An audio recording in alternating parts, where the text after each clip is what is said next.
just realized why God moved me out of my apartment at the time that He did.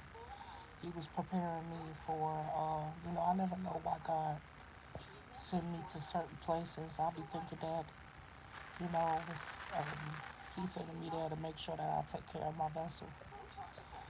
But I think that He sent me to this hospital because I needed to put up a field of protection for the snowstorm that's gonna hit later on today. I've been dreaming about this snowstorm for almost a year now.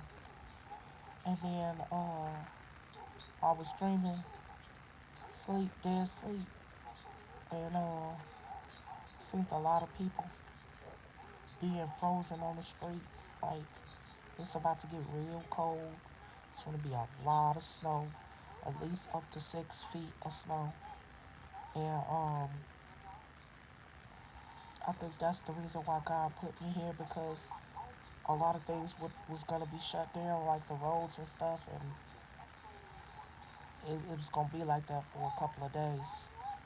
So I'm just grateful that He put me somewhere back to sender. I can feel you.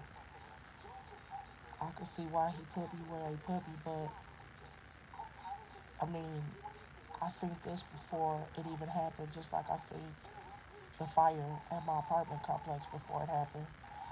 I get predictions before they happen. I don't always know when it's gonna happen because I don't never see a time.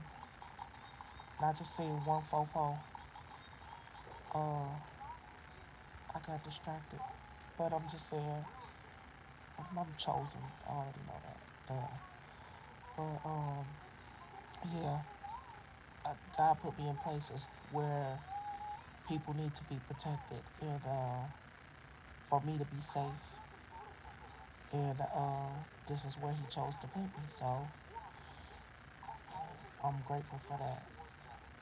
Uh, I just know if I start singing, that's me putting up that energetic field. And I'm glad that one of my nurse that I have today, she ain't gotta work um, today. Cause once she get off, she get off. And I'm, I feel like I'm rambling, so I'm gonna get on off of here. Angel number 242. Uh, yeah.